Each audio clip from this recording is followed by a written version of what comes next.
believe that gay Americans deserve protections specifically written into the law because of the numbers. Number one, they are very small compared to the big population. And children who are homosexual or effeminate, if they're boys or different, get brutalized. Teenagers, brutalized.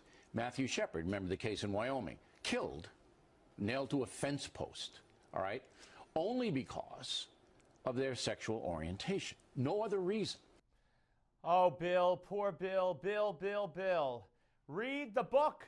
My God, that whole myth of Matthew Shepard has been dispelled.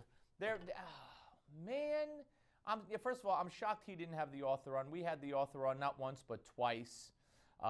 Matthew Shepard was involved in a relationship with one of the men. There was methamphetamines involved, drugs, deals, etc. I'm shocked, frankly, that Bill O'Reilly's buying into that traditional myth of Matthew Shepard because it was so important to the gay rights movement. But welcome to Gimme Five. And that aside, he's debating with John Stossel the religious freedom bills, and here's more. So when you have a situation like that, a situation where we have 325 million people in this country, and even if 90% of them are good, decent folks, that leaves 32 million people running around who can hurt you, all right? You got to protect. So gay Americans deserve carved out legal protections. 32 million Americans are running around looking to hurt gays. That's just what he said. 32 million Americans are running around looking to hurt gays. And by the way, maybe Bill doesn't know it's already against the law to commit a crime against a gay person like it is against a straight person. This is insane speak. Insane. He ought to be ashamed of himself. Wow. More. But it's already a crime if you attack someone. I want it elevated.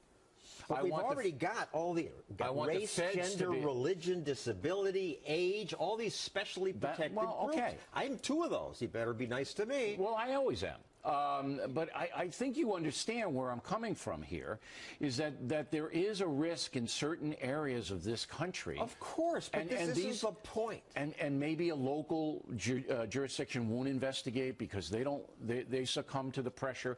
So the federal government has to get involved. It's the same thing on the race issue.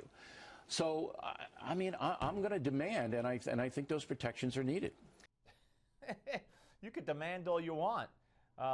States aren't going to do it that don't want to do it. Here's more. Look, I'm for gay marriage, but I think this movement has moved from tolerance to totalitarianism. It's the totalitarianism of the left. You are absolutely right on that. No baker should get to stop two people from getting married to anybody they want. They can't stop it. A baker can't stop it. But they shouldn't be forced to bake the cake. I agree with you. And I disagree with you and Marco Rubio. This is not about religious rights. It's about individual freedom. Yeah. All right, we're making progress, right? More. If a black couple comes in and the baker says, I'm not going to bake the cake because you're black, that's a crime.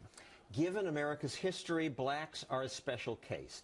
But your point was good about exclusivity. There are lots of places to go, and if it is a religious all thing, of you, even those who think this is immoral, Hobby Lobby has to go to the Supreme Court to not pay for what it considers murder. That's wrong.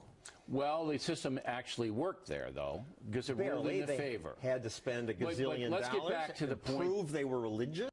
Yeah, a disgrace. One more.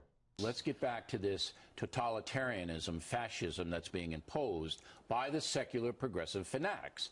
And that's got to be, as I told Mr. Rove, confronted. It has to be. We should have freedom of information. And the way to, freedom of association in America. And the way to fight bigotry, a bigot ought to be allowed to be a bigot. And the way to fight it is to not patronize that store. Yeah, and by the way, the pizza place that said they wouldn't serve gays, which I think is outrageous, has gotten about $1 million in donations because they were victimized by the fascists on the left, the intolerant fascists. Your Newsmax Now updates next.